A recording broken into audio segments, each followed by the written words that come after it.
Good afternoon and welcome everyone to this afternoon's meeting of the Glenorchy City Council on Monday the 25th of August 2025.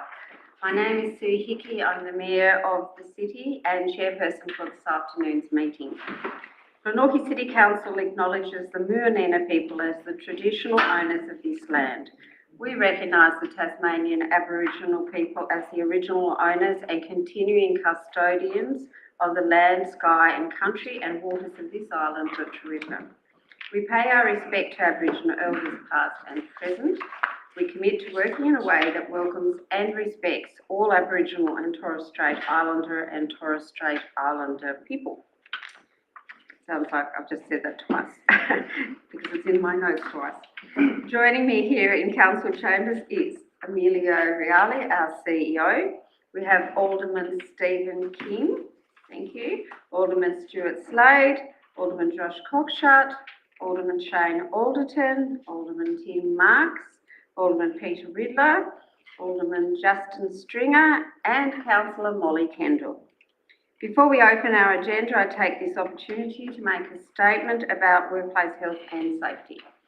Glenorchy City Council takes workplace health and safety seriously, and this includes physical and psychological safety. We have a duty to ensure that a safe workplace is provided for our employees, elected members, contractors, volunteers and members of the public who may be present at Council's workplaces.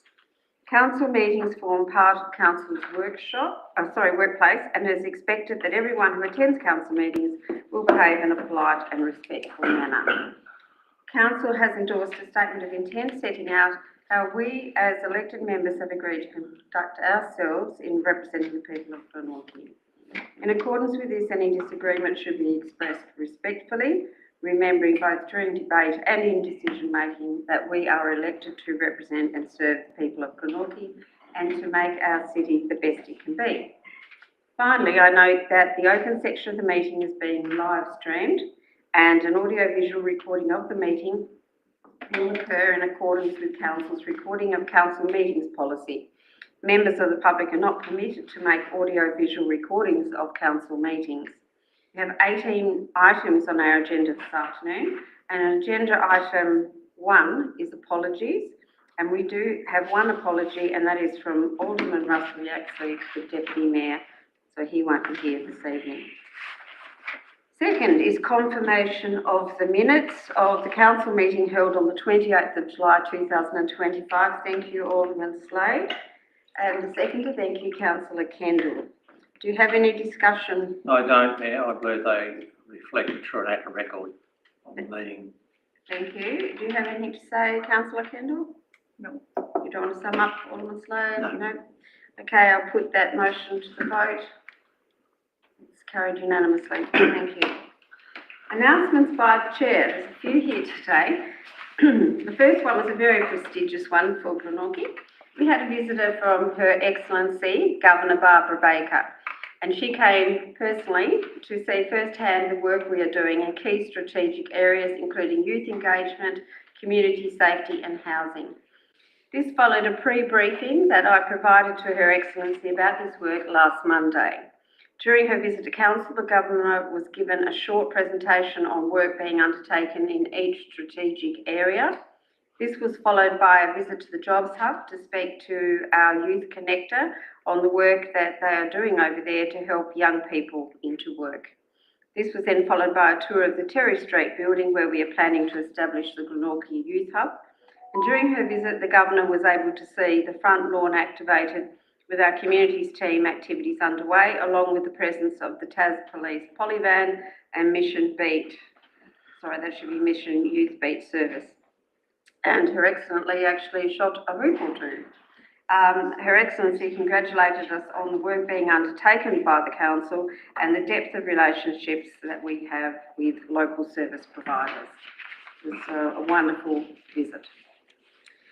Now, on to local school engagement. We are continually expanding our engagement with local primary and secondary schools in the Glenorchy area to raise the profile of both public education and the reputation of our city. Recent activities include promotion of letters sent to the council from Bowen Road primary students with feedback on the beautiful Benjafield Park. These heartfelt letters are now on display in the chamber foyer. Involvement of Rosetta primary students in recent native plant planting day. Participation in Springfield Gardens primary book week events, including judging their book week parade and visiting 3 classrooms to read to the students and ask them what we can do to make Glenorchy an even better place to live. You'd be surprised to know that one of them suggested a 7-Eleven to make the city great. Yeah, could I just say that was a daunting yet rewarding experience, reading to 3 classes and keeping them entertained for an hour.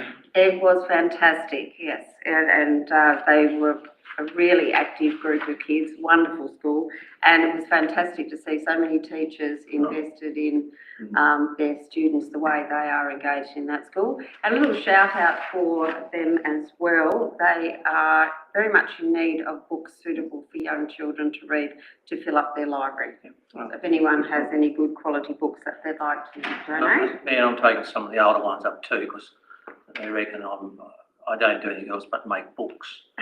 So that takes up. Well, that's very kind of you, thank you. In addition to these direct engagement activities, our community teams regularly engage with the Montrose Bay and Cosgrove High Schools to run targeted youth programs, and our Jobs Hub Youth Connector works closely with Claremont College and high school students to provide work-ready skills and help getting a job, which we all know is so important.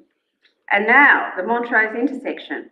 Everyone will be pleased to know, if they haven't seen already, that work has started to make the Brooker Highway intersection at the Montrose foreshore safer. This project will add new traffic lights and pedestrian crossings at the intersection of the highway, Foreshore Road and Duncan Street, helping drivers, cyclists and pedestrians move through the area more safely. The $9.7 million upgrade is jointly funded by the Australian and Tasmanian governments, with more than $7.7 million from the Australian government and $1.9 million from the state. Early preparation works began earlier this month, with major construction to commence soon, and we'd like to thank Senator Carol Brown for her advocacy on this project. It's planting time. Earlier this month, we had a great group of 24 volunteers spend their day planting trees and shrubs to revegetate a section of the Newtown rivulet behind Hobart City High's Newtown campus. The group, along with the council's vegetation control crew, have spent time over the past few months removing weeds from the area, preparing it for revegetation. Over 100 native plants were planted to provide habitat for birds and other native species and to provide shade over the rivulet in the coming years.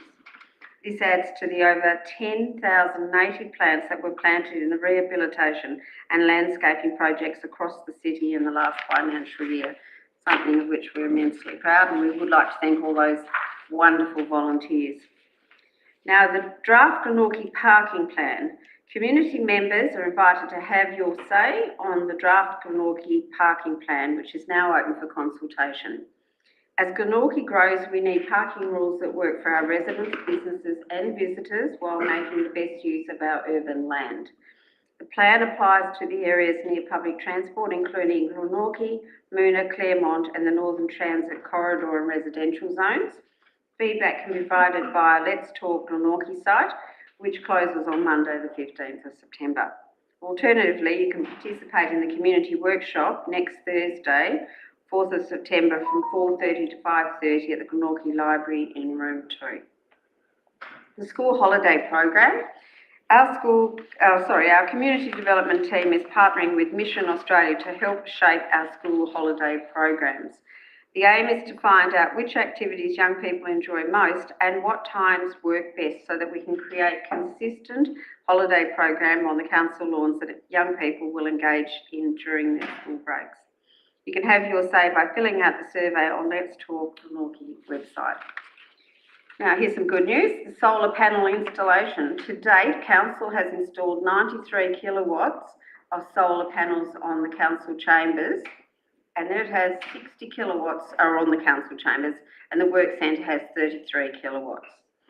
Approximately 90% of this power generated will be directly used within the Chamber and Work Centre buildings, which is very impressive. This represents a significant saving of approximately $20,000 every year. Our next open workshop is scheduled for Monday, September the 8th, when we will be joined by the Hobart Women's Shelter and Shelter Tasmania, who will provide briefings on their services and information about what homelessness looks like in Glenorchy for different demographics. I encourage you to join us on this very important topic. You can join us here in Chambers or online. The pool. And finally, I'm pleased to share some recent photos of the repair works at the pool, just to show that we're definitely getting on with it. Our communications team are recording progress on the work being done to provide regular updates to community and to get an historic record of the repair work. So that's all the great news I have for today. And now I have item 4, which is pecuniary interest notification. Does anyone have anything that they might feel conflicted on? No. Item 5 is a response to previous public questions taken on notice, and we do have one in our agenda papers for Thomas David Sherwood of Dowsings Point, which is talking about the Glenorchy YMCA, and there is a response in there, but we are not responsible for the Glenorchy YMCA, but we do look forward to it being reopened very soon. No petitions, CEO? No. Thank you. So item 8 is activities of the mayor. Can I have someone move You this, haven't got public please? question time, have you? Sorry? You haven't done public question time. Oh, haven't I? Oh, I can't have missed that, sorry. Let me see, I have to go back. Goodness, it's the most important public question time, item 6. Okay, and I do have notes on that. This is an ordinary meeting of the Council for the primary purpose of elected members debating and deciding on Council business. In accordance with local government meeting procedure regulations, Council will allocate 15 minutes during each Council meeting to invite members of the public to ask questions relating to the activities of Council. Council's full policy is stated in the agenda, and I'd like to bring your attention to the following rules. Members of the public are to announce their name and residential address before asking a question, which will be recorded in the minutes. Questions are to be put succinctly and in the form of a question, not a comment. Questions must not be inflammatory, abusive, defamatory, contain a personal attack or otherwise breach any rules of the meeting which have been explained by the chairperson. The chairperson may limit the number of questions asked by each member of the public in order to ensure that all members of the public wishing to ask questions are given the opportunity within the allocated time.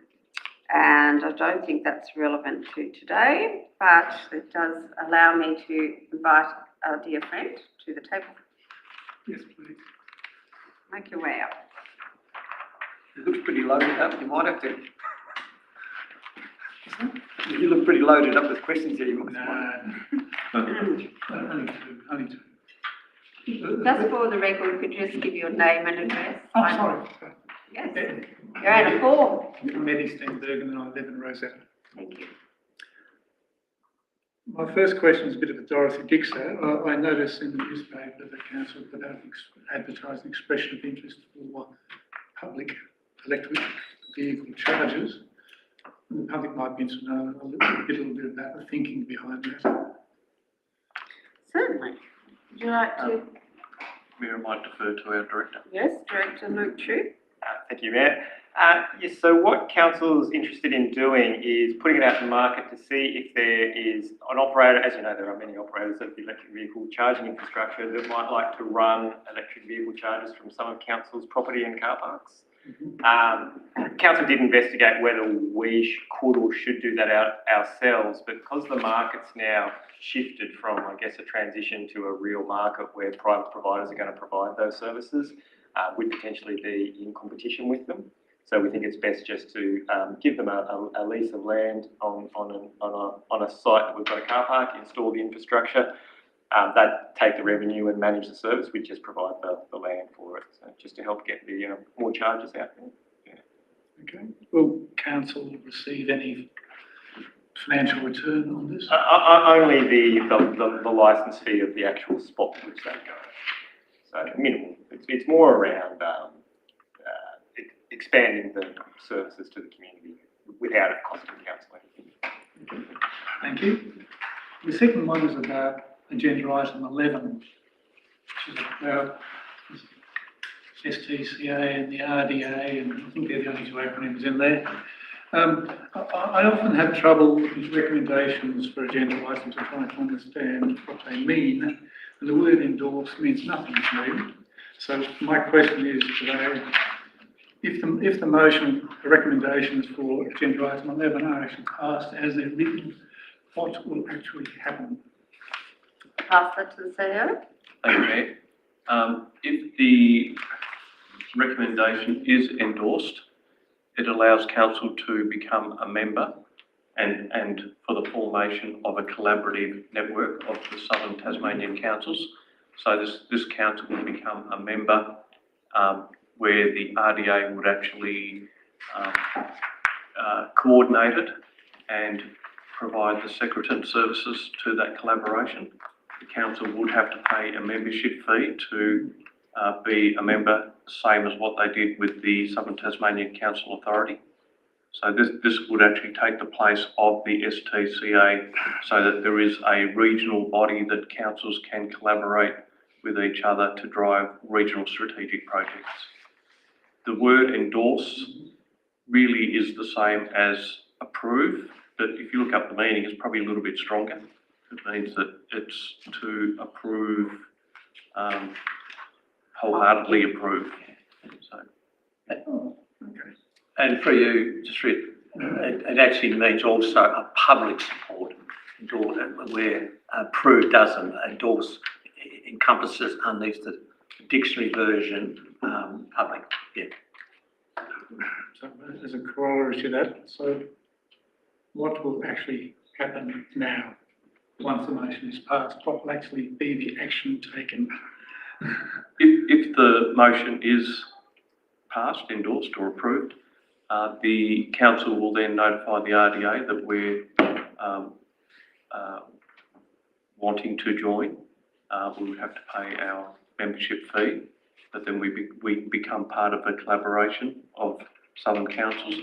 We would meet to discuss strategic objectives across the region. One of those strategic collaborations when the STCA was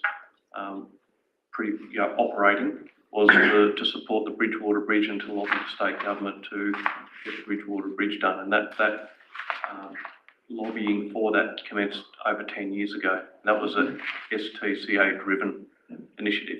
Okay. It would be along similar lines. Okay, now the agenda item, the very last sentence in the agenda item, before we get to the consultation, it says, with an aim to becoming self-supporting. What does that mean? Does that mean that after some time the RDA may drop out of the picture and this new network will basically run its own show? Is that what it means? Mayor, it actually means that the RDA most likely will have a role to play, an ongoing role, but not necessarily councils having to pay an ongoing fee. It should support itself through generating revenue or driving projects as a collaborative group. So that means, so just to be clear, that means that the RDA service will no longer require any input from council. That's my understanding. They will generate their own income. Yes, that's my understanding. Yes. Okay. That's clear now. Thank you. I'm done. Thank you, Mayor. Okay, and as we discussed earlier, I made a mistake and we've dealt with item 5. So we've now dealt with item 6. And item 7, we had no petitions. And item 8 is activities of the Mayor. Now, who'd like to move this? Thank you, Alderman Slowe. Thank you very much, Alderman Marks. Would you like to have any commentary, Alderman Slowe? Oh, in fact, Mayor, that I can never get you here at the office, so it shows me you've been very, very busy. But again, I just want to emphasise that it's this new style, which is just fantastic, where there's more and more expect of the Mayor to go out into the community for other events that perhaps didn't happen 10 years ago. So I think we should tick off on that, that's something very positive. So it's like an ambassador's role as well as just being chair of the meeting, and I think it's picking up, and well done. In some weeks it's very hard to manage, as you'd be aware, there's only one of me, but thank you to everyone who always offers to take up a representation if I can't attend personally. Thank you.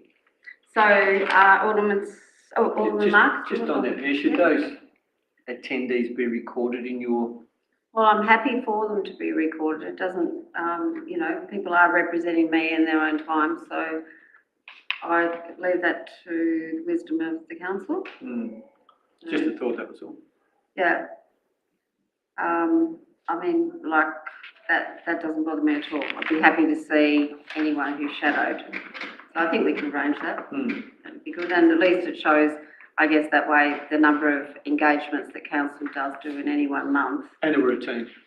And that we're a team. yes, A big team. exactly. Yeah, I led the way for the Vietnam Veterans Day. Yes. Well, Thank you. the other way, Mayor, could be that you could do it at the end of the year, just representations, how many and who there were by the respective order. Well, I don't mind whether it's a monthly report just tagged into this one, but whatever you guys think works best. Now, Alderman Marks, did you have any? No. No? Any commentary from anyone else? Thank you, Alderman Rizzo. Well, just a question on the 12th of August, you're meeting with Dean Coleman, the Yes. engineer, managing director of Solutions One. Was that in relation to something infrastructure in Glenorchy, or was it for the stadium? He did show me the rather incredible designs for his version of a stadium. But generally it was a talk. I've known Dean for a very long time. He does a lot of work in disability housing. Yeah. And so he was just showing me some of the new thinking around smaller houses for people with disabilities. I thought it might have been the stadium. I know Dean too. Okay, thank you. Okay. Anyone else with a question? No? Okay, in that case, I'll put it to the vote. All those in favour, raise your hand. Yes, carried unanimously. Thank you. Item 9 is investigations into the potential disposal of 16A Camden Crescent, Luna. Thank you, Alderman Cockshut. And a seconder, please. Thank you, Alderman Marks. Alderman Cockshut.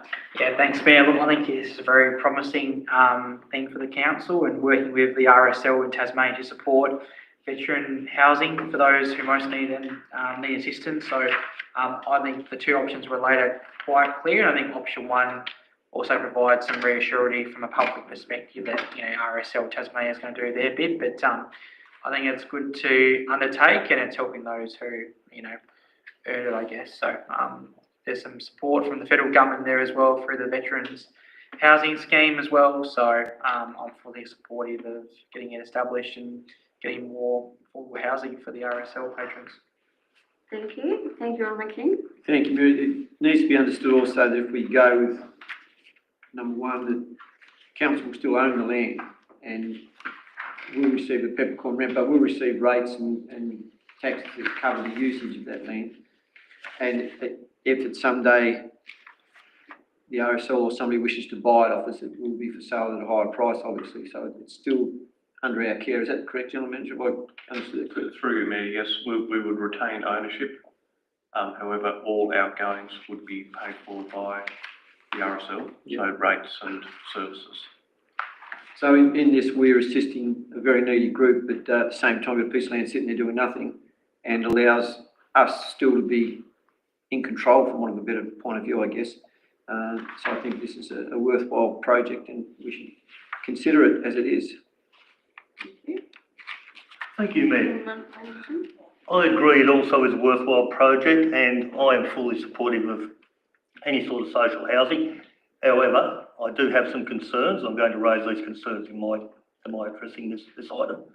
So in regards to option 1, I don't know whether the CEO can answer this or not, but and I think we've got a great opportunity here, by the way, because we're in the investigation process, and I would honestly like to put forward an option 3 as well that we haven't considered here, if that's possible. But first of all, I'll address option 1 and option 2 and my concerns, and then I'll put forward my proposal of option 3. So under option 1, council retains ownership of the land, undertakes disposal, possesses of the land by way of long-term lease to RSL Tasmania 15 years, the further 15 years extension of option. And we're looking at constructing somewhere between 4 and 6 two-bedroom terrace styles dwelling. My concern around this option is at the end of the 15 or potentially 30-year lease. Is there a potential for a future council to get handed back some properties? We all know how social housing is treated and cared for by some people. Is there a potential for us to be handed back some dwellings that in 30 years' time do not meet the building code, are potentially damaged, potentially need a lot of maintenance, a lot of repair to be feasible for us to continue to use? So have you got some thoughts on that, maybe, CEO, around is there a risk here with option 1 of some huge potential cost at the handback stage of 30 years? If we're handed back properties that are substandard, damaged, not in good condition, the council obviously would either be up for the cost of demolishing those properties, remediating the land, or maybe repairing those properties to make them suitable for future use. So has council given that some consideration? Mayor, we have considered that. Obviously, at 30 years, the homes would have aged and built in this era where this building code exists. So there would be fair wear and tear. One of the conditions would be that the properties have to be maintained in good condition during the life before they're handed back. And we could look at, in the long-term lease, putting conditions in as to what standard the property should be handed back. My other concern is just in regards to a peppercorn lease. I would be of the belief that the people renting these properties would not be paying a peppercorn rent, so I can't justify a peppercorn lease. But anyway, we'll talk about that later. Option 2, by way of disposal. So my concerns is, yes, we're trying to help social housing here, but this is not a site by no means that's boxed in or got any restrictions. And I think if we were going to dispose of it, we'd probably get a lot more for the property on the open market. Which brings me to option 3. Has council considered, I'm quite sure RSL would be able to attain appropriate funding, they're not cash poor or anything, from what I can gather into investigations into how RSL Tasmania is funded and the amount of funding they have. Would we consider an option 3 of dealing with them with a view to selling the property to them by direct negotiation and sale as an option 3? Could that possibly be included and investigated as part of this resolution, seeing we're only investigating the matter? Could we propose an option 3 of considering selling the land to RSL Tasmania? Mayor, that wasn't an option put to the council in their proposal. I realise that, yeah. However, if that's something that council would like to move, then we would put that back to RSL. I believe it's worth looking at. We don't have to progress down the path of selling it to RSL Tasmania, but I mean, while we're going through the process of investigating, let's investigate all options, put all options on the table. We can go back to RSL Tasmania. They can only say no to option 3 anyway, but I mean, I don't think it's going to create an extra workload as a CEO to incorporate it into part of the investigation in regards to this resolution. Mayor, would actually add some time to the process. However, if that's what council moved, then yes, we would follow that up and put it back to the RSL for them to consider. Okay. The proposal that we received was something that the RSL have actually put together and put to council. They said that they have used the model in other areas. It was consistent with our statement of commitment of housing to provide housing. It's a different model than what we've used in the past. However, there are some examples of where we might make the land available and put a reversionary clause in to take the land back after a set period of time. Right.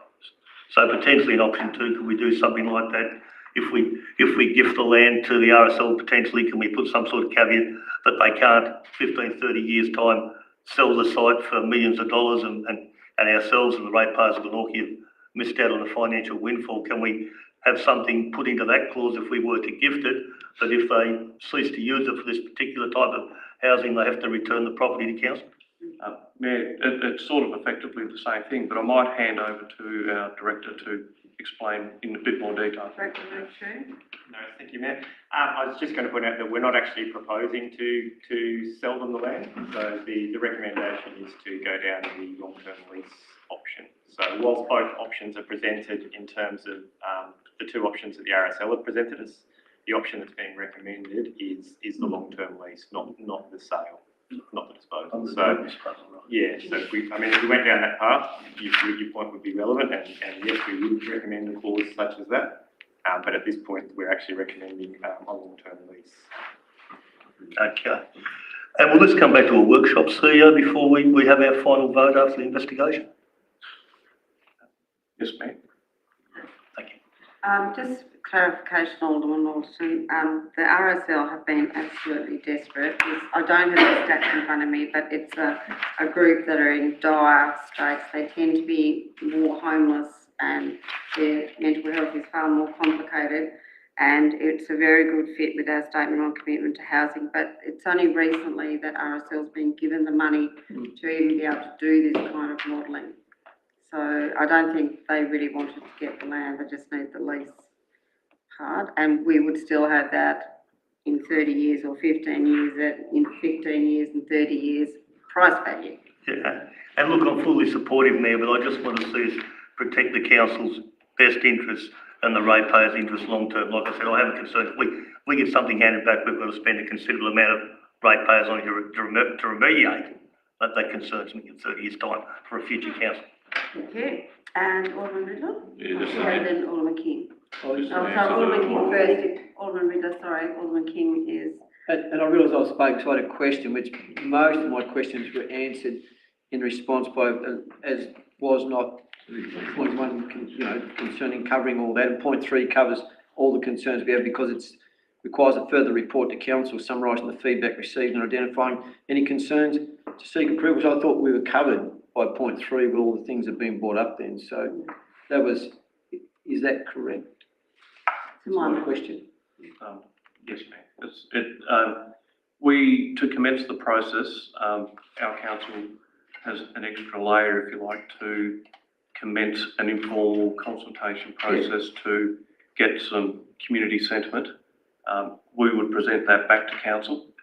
Then if everything was still okay to go ahead, then we start the formal Section 178 process, which then has the formal representation objection process. So this is very embryonic in its This nature. is very first stage. Yeah.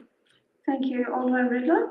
Yes, Mayor, just in response to Alderman Shane's question there, the financial, we've got on page 18 that we will receive a further report which will detail the financials. However, through you, Mayor, to the CEO, maybe recommendation 3 needs to add the words including financial and risk implications in that there. That's all. I think that's a given with the council. We have to dispose of it through public land process. That's right, one section, And 7A. that's incumbent on us. Is that not correct? Mayor, we do have financial and risk sections in the report. We're going to provide that detail in the report. Okay, thank you. Okay. Alderman Slade? Yes, Mayor, we have segments in our community whose homelessness varies for different reasons, and there's some very big complexities in some of those. I think this is a great move, and again, I feel quite okay with it because, again, it's like one we had, I think, a couple of months ago. Endorse the commencement investigations, early days and whatever, but I'm very happy with the way it's framed and looking forward to the end result. Thank you.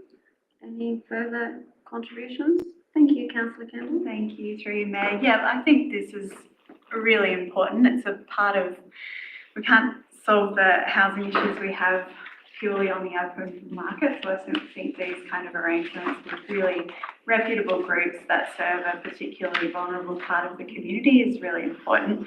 So really happy to see this come up, and I am a fan of number one, of us retaining the land. I assume that there's pretty close stewardship by RSL as well for the inhabitants, and the residents there. It's a beautiful block of land and it's really well placed. So, yeah, I support option 1. The only clarity I was seeking was, as it's kind of being raised, but looking at the letter from RSL, the wording around it looks like it's only after 30 years that it would revert back to the council. So I would be looking to tighten up the wording in the MOU, which I'm sure is included through the process. And yeah, just to reiterate that it's just the start of the process. The community will all have a chance to put in their opinions and say any issues that they have about it. So happy to commend it. Any further discussion? So Alderman Cockshott, would you like to sum up, please? Happy to close debate. Yeah. Oh, thank you. Okay. Alderman Marks, you all right? Yep. Okay. All those in favour, please raise your hand, and it's carried unanimously. Thank you very much. And then item 10, Climate Change Mitigation Action Plan 2024-25, and we're about to have a look at a progress update. Who would like to move this one? Okay. Thank you, Alderman Marks. And a seconder, please. Thank you, Alderman Riddler. Okay, any discussion, Alderman Marks? No. Thank you. Alderman Riddler? Yes, Mayor, Okay. it's a very good report on the mitigation. The only thing I'd like to comment on is that for the gas extraction wells that's converting 50,000 tonnes of CO2 into the electricity grid, I just wonder whether we could get what wattage is going into the grid, value to council. Is that possible? Mayor, I might ask the director to respond. He looks very keen to answer this. Thank you, Mayor. I'm not sure of wattages, and I could potentially go back and request it, but the arrangement we have with the provider is we get a royalty, but that royalty is based on the carbon credit payments that come to the business that installs the wells.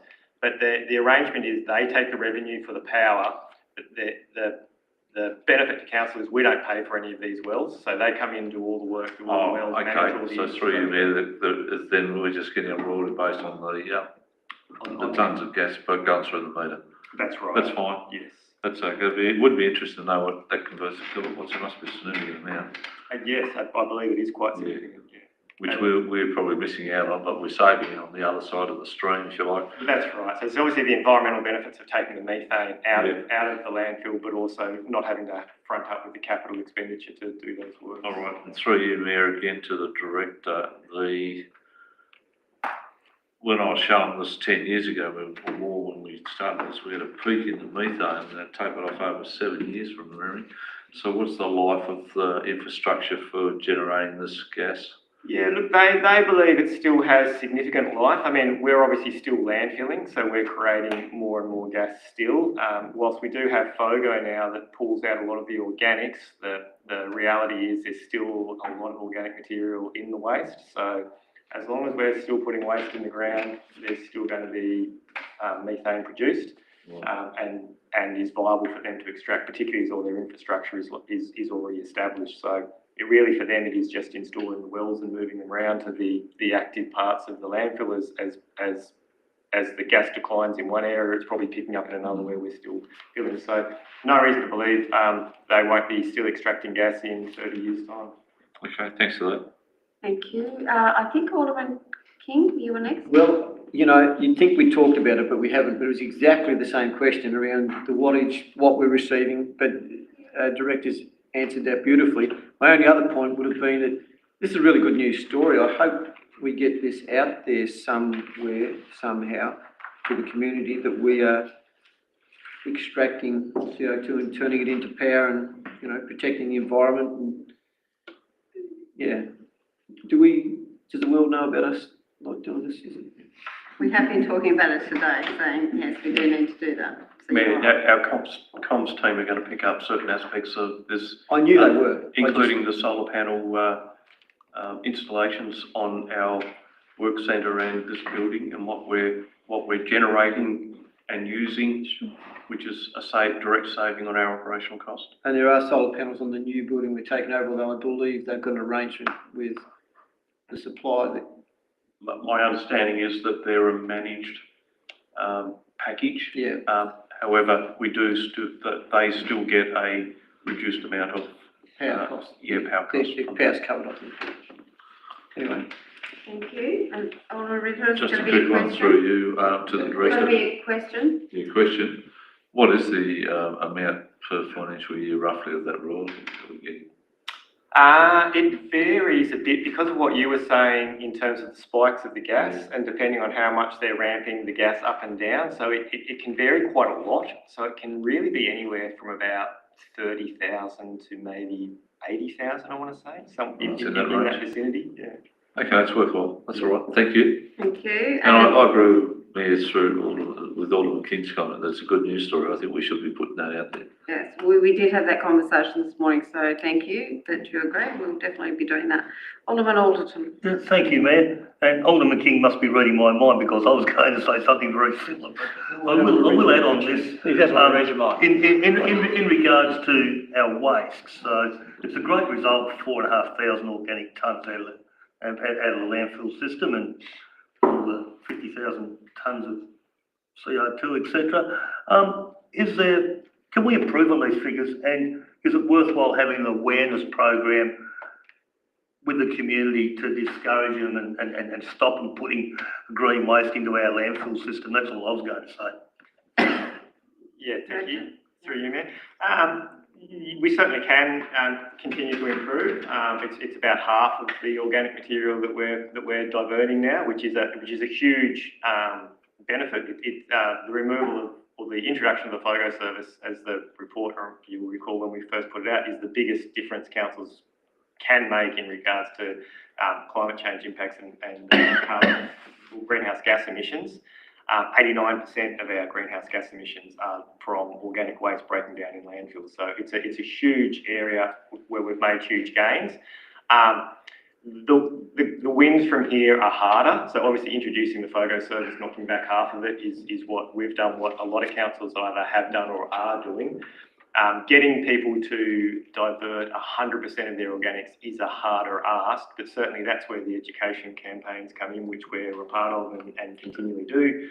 We've recently put out some media around contamination in photos so that they don't end up in landfill. Yep. So there is definitely more we can do, but I guess the big win is the introduction of the photo service. Definitely. It can continue to get improvements, but those improvements will be small wins.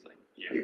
I'm coming from the point of view, everybody's becoming really climate change aware now, so if we start selling the benefits of FOGO and the impact it's having on the climate, I think you'll win over more people and more people will become more, and even if we just make a 10% improvement, that's a massive change. It is. Thank you. The CEO. Mayor, just add to that, our regional waste body, Tasway South, is also about to launch a campaign on trying to build awareness on putting the right waste into the right bins, which makes a huge difference. It'll help reduce the contamination. It will direct what should be recycled, what should be in organic. So they did a review of several council bins. Ours were done last year, I think, and out of that they found that there's still commingling and people putting the wrong thing in the wrong bins. So they are going to drive a campaign on that later this year. Thank you. Any other contributions? Thank you, Councillor Kennedy. You haven't let me down. Held back. Yes. So others could step up. Thank you, through you, Mayor. This is fantastic news. Thanks to the directors who have still managed to keep pushing this along, even though there's a lot of other stuff on their plates. So, yeah, like other people have said, great news stories in here. I'm always looking for more benchmarks, which can be tricky with climate-y things. And I'd love to see us get creative with stuff around the active transport stuff for the staff going to and from work. We've got 360-ish workers, is it, at council? Around about that as headcount. Yeah, so that's a lot of car spaces and a lot of carbon that potentially could be saved. I know in Sydney City Council, they give training to their workers to get on a bike if they're feeling nervous about learning to ride a push bike, to encourage people. yeah, and maybe we could even think of financial incentives of people in making their own way to work rather than driving. So when I was looking for benchmarks that we could plug in here, I was thinking maybe this is dreaming too big, but some kind of canopy mapping in the area would be incredible. I know that's a big financial outlay, so this might be a future project. But benchmarking in terms of the staff doing active transport to work, I think maybe we could do a survey, look at the reasons why people aren't taking up the incentives that we've got in this report that are great. And yeah, just see how many people are doing it now and see if next year we can up the stats. But yeah, this is all really fantastic. So thanks to the council for all your hard work. Anyone else like to make a contribution? No, I'd like to just thank all the staff too. I think being a responsible council these days involves so many more things than it did, say, a decade ago. And it is fantastic good news here. Plus, a lot of these activities, like the plantings and things like that, are also community building initiatives where people are actually participating. And I think just upping stories about what we're doing and stories about the commingling and anything else we can do to help. So thank you very much, and we look forward to you doing even better. We're just going to keep raising the bars. Now, I think we'll go back to Alderman Marks. Did you want to sum up? No, she's, All right, and Alderman Ridley, you're fine? I'm fine. Yes, so I'll put that to the vote. All those in favour, carried unanimously. Thank you very much. Nice to have a bit of good news. Item 11 is the Collaborative Network of Southern Tasmanian Councils. So, who would like to move this one? I have it. Thank you very much, Alderman Slade. Now I need a seconder. Thank you, Alderman Marks. Alderman Slade. Yeah, we've had a little bit of discussion before about just what we're trying to do here, and it really does speak for itself. Regional Development Australia has been going for a long time into Tasmania, doing different things, but in particular assisting with a collaborative approach around the place. And I think it really just comes in really well in relation to now looking at services at STCA, the Southern Tasmanian Councils, so the Southern Councils used to be involved in, and a number, of course, are not involved anymore. So what we're saying here through the report basically is that we wind up the organisation, STCA, and then we match as per the period which was been outlined there for those, in particular, certainly those couple of years with Regional Development Australia to create this organisation, which we have a small cost to be involved, but I think the outcomes will be very good. So I support it, Mayor, and I'm looking forward to it going forward. Thank you. Anyone else? No? Oh, yes. If no one else does, yeah. Yeah, so in principle, I absolutely agree with this move, and yeah, RDA does fantastic stuff around Australia, and the concept being that some of the wins that were highlighted by LGAT in the amalgamation conversations will be achieved hopefully through collaboration, and as the Mayor, I think, said, the collaborative projects that span two council areas like the Bridgewater Bridge, and also climate doesn't really care about what local government area it's in, so also important. But my question is just the point of difference is why do we have hope in this new structure as opposed to what we could have achieved in the STCA? I might be able to answer that because I was on the STCA when I was in the Hobart Council, and initially it was very focused and driven, particularly with the Bridgewater Bridge. I think we rolled up and did press conferences on that on several occasions. Took a long time. The difficulty was that some of the smaller councils were struggling with the fees, and I think Glenorchy was one of them that couldn't see value for, because it was around the $50,000 mark for Glenorchy. Does that sound right, or year 35? I think it was more. Sorry? It's not the local government association. STCA, wasn't it 50? I'm not sure, I thought it was less than that, I'd have to check. In my head, it was somewhere around that, but I may be wrong, but it was a lot of money, a lot more than what this is. And I like the idea this has got an external driver that's sort of more accountable like the RDA, because the STCA employed their own executive officer, and it did seem to sort of lose focus, and it was quite difficult to get even the 12 councils to agree on something that everyone could benefit from. And I remember trying to put up the, what do we call the waste areas for caravans? Dumps? Dump point. Yeah, Portaloo dump points, and no one found that sexy for some strange reason. But so that didn't fly, but so it was hard to get projects that everyone felt like they were benefiting from. And but this, I feel like it is critical that the councils have, we all have similar needs, such as we all do accounting, we all do run staff, we all have planners, we all have similar requirements. I think smaller councils can, if they've got much better relations with bigger councils, can learn some of the things that we can afford to do, but perhaps they can't. Plus, I think it's good to have councils on a unity ticket, so that when we have to lobby the state government to stop cost shifting down and contribute with some of the work we have to do, it is important that we stand as a team. So I think it's important that we do have a combined unity ticket. Do you have anything to add to that, CEO? Mayor, probably just that there is recognition that the STCA finally just Ran out of time. yeah, and I think the mayor's pretty much summed it up, but there were vast differences about what the regional rural councils needed compared to the city councils needed, and that divide started to grow. RDA have recognised that councils do have different needs, like the metro councils are probably more similar, and other regional councils have their similarities, and they will work to each council area's needs, but still focus on bringing regional issues together and look at driving strategic outcomes for the region rather than just a single council's strategy.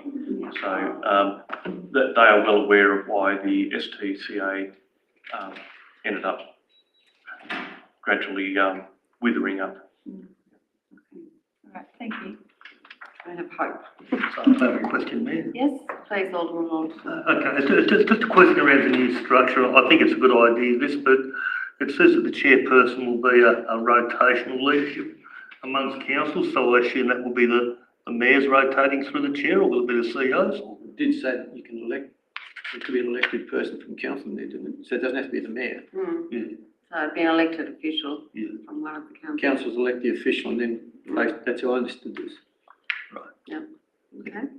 Any further questions? No? Then I'm going to go back to Alderman Slade. Yeah, good discussion, Mayor. Look, I think we're going to get greater responses, in particular to the needs of individual councils through being with RDA. I, like the Mayor, also was involved when I was Mayor in standing out there in the cold weather 11 years ago, holding this enormous long tape flag, I don't know what the hell it was, but with all the other my fellow mayors, but it must have made a bit of contribution to jolting the bridge coming along. But I think here you've got some more professionalism here in relation to the individual needs of councils, but at the same time we're coming together collegiately as a group to still represent those councils like the STCA model. So I support it. So it just goes to show there was a unity ticket on the bridge all those decades. I've still got a photograph of it. Yes, and they always seem to have a press conference in the middle of winter. It was always freezing out there, but it's a wonderful result that that bridge has finally been built. Okay, so I'm going to put that to the vote. All those in favour? It's carried unanimously. Thank you. And item 12 is the financial performance report to the 31st of July. Thank you, Alderman Cockshut. And who would like to second it? Thank you, Alderman Stringer. Okay, Alderman Cockshott. Yeah, thanks, Mayor. Look, we're only 1 month in, but obviously very positive results so far. We can't really read into it too much, but all we can say is we're within our budget, which is always a good sign, right? So, good work to the team, off to a good start for this financial year.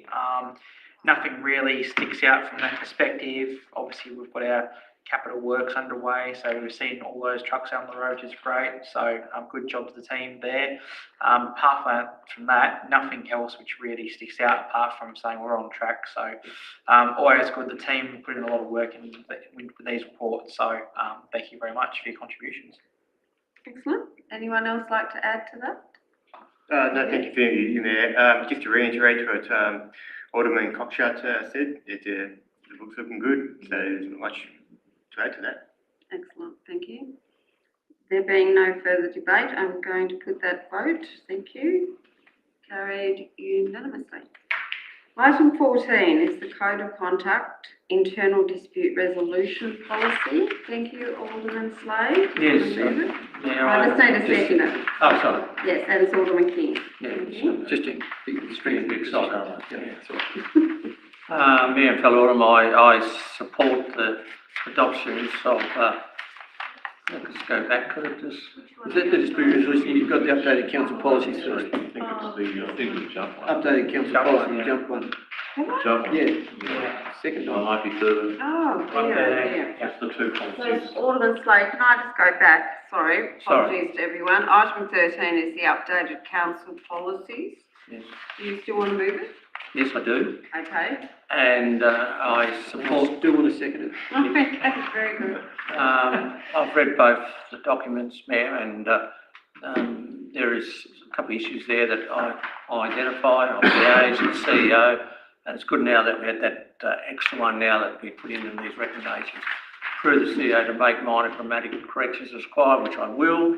But apart from that, I totally support the adoption of those two updated reports, two policies. Okay, thank you. Would anyone else like, yes, thank you very much, Alderman Ridley. Yeah, I'd just like to say the audit committee 2 weeks ago looked at questions raised about the business continuity policy, and I'm satisfied with the advice. So I'm happy that we've updated it. Thank you. Thank you. Anyone, Alderman Cockshott? Thanks, Mayor. All I was going to say, it's two pretty important policies. So, when things go wrong, it's good to have the other business continuity policy and risk management as well. So I'm glad it's all been reviewed and we're all looking good. So. Excellent. Anyone else?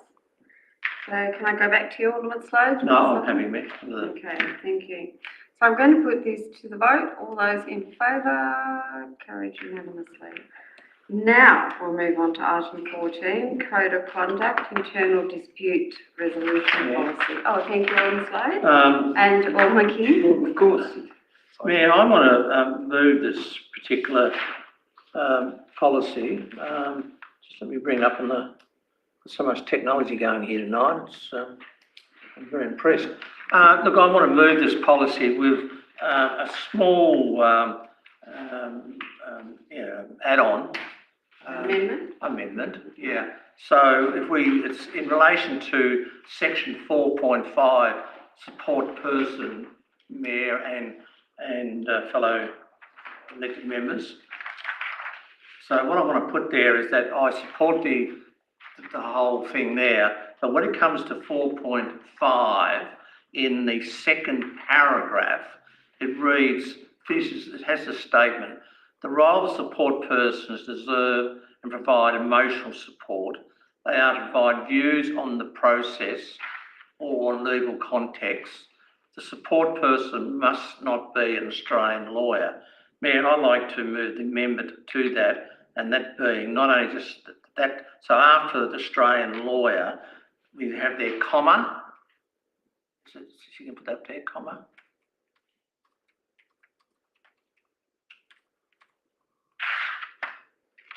Oh, I see, right.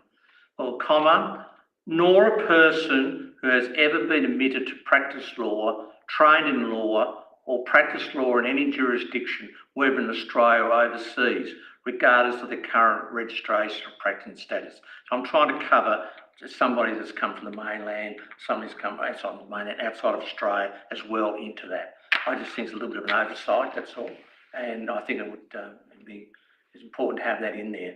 As you remember, we all approved the policy that was put out by the Minister early this year in relation to these dispute scenarios, code of conduct. We approved that. Now, this one here tonight has got to be done by mid-September, and that's right, CEO? Mayor, it's the 10th of September. September, thank you. I agree with it, but when I read it, I suppose again, my evil eye going over things, I like to cross things over, and I really want that person to be a supporting person. If I'm in that situation, I want that person not to be a lawyer. I don't want them to be a lawyer here. I don't want them to be a lawyer, in some other country or whatever, and they live in Australia and whatever. So that's why I'm just asking, can that please be included as an amendment? Alderman Redler? Yes, Mayor, I think regulation or the Act, section 28ZH hearings, it's actually very specific to say that the person can't, paragraph 6, so may be represented at a hearing by an advocate who is not an Australian lawyer. It does not talk about a support person. I think the investigating panel allows you or will permit a support person. So there can't be an Australian lawyer there anyway. An Australian lawyer is a person submitted to a bar in one of the states. As far as the Act's concerned, they have to be admitted to the bar. So I don't think Alderman Slade's amendment is relevant in this case. Well, I think it is. I mean, there. Well, have you read the section 20Z? This is an updated policy. Can I just get clarification through the CEO?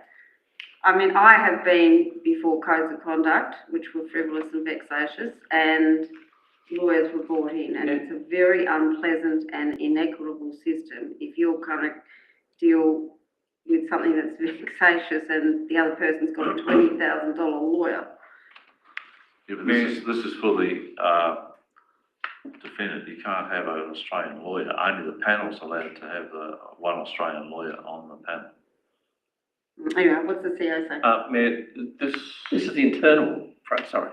I was going to say something. This, just to clarify, we now have a code of conduct order, and that's been brought upon us by a ministerial order. So that's superseded all council's code of conduct policies. So now we have to operate and abide by an order, which was made by a minister. This is another process. So this is a code of conduct internal dispute policy. So this is a step before you actually lodge a formal code of conduct and go to a hearing.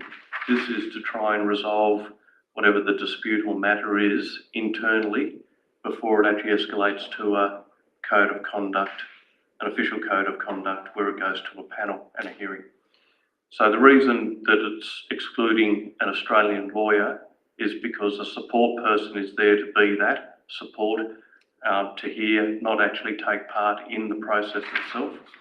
However, people who are trained or qualified in law can probably try to manipulate the system. So it's aimed at, and I know the wording in the Act just says not to be an Australian lawyer, but people who are trained in law can still influence a situation. So it's aimed to not be someone who's a trained lawyer.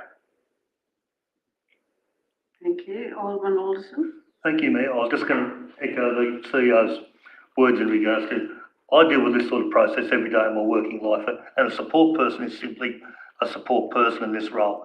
They cannot speak on the person's behalf. They're there to listen and support. The individual themselves has to do all the talking in this process, in this internal process, is my correct understanding, CEO. So whether it's an overseas lawyer, Australian lawyer, a lawyer from Black Bobs, it's irrelevant because they can't actually speak on your behalf. The only difficulty there is, like, they can still influence what's said, by going outside and having a break and things like that. And we live in a very multicultural thing. Sometimes people are qualified, but not in Australia. Yes, but Mayor, that can happen anyway. If you're facing some sort of action, you can go and meet privately off-site with a lawyer, have a conversation, be briefed, discussed, go along and represent yourself with the advice of the lawyer. You don't necessarily have that person in the room as a support person. Yeah, You can get that information externally and that support externally and bring it to a meeting. yeah, and you're absolutely correct, and I'm not arguing that, but I think what Alderman Slade's tried to do. I'm just trying to tighten it up. Yeah, tighten it up, because this is quite specific of an Australian lawyer. Yeah, so the best way to tighten it up is to have framework around it so the support person is a support person only and cannot address. No, well, then you'd be more in any specific way. and say they've Yeah. definitely got no, like the mention that Alderman Slade, is that your motion? No, the bit at the beginning says it very clearly. This is the first sentence before it, Mayor. The role of the support person is to observe and provide emotional support. And nothing more. Then, they are not to provide views on the process or on legal context. Support person must not be an Australian lawyer. I have moved this amendment to include, well, it's not up there. No, it's basically a person has been admitted to practice law or was obtained that in another country. Yeah, number So 2. you're happy with that? Yes. Okay. Alderman King, you happy to include that in that motion? Yeah, that's fine. The way it's written, yeah. Yep, thank you. So we don't need to put it through as an amendment. the regular- Okay, so we've got a mover and seconder, and we've got the amendment. Is there any discussion? I've had Alderman Riddler, Alderman Alderton. Anyone else? No, okay. Do you want to sum up, Alderman Slade? No, I think most people know what I'm like. If I see something that needs tidying up, I'll do that, and I have done in this case. Yes, thank you.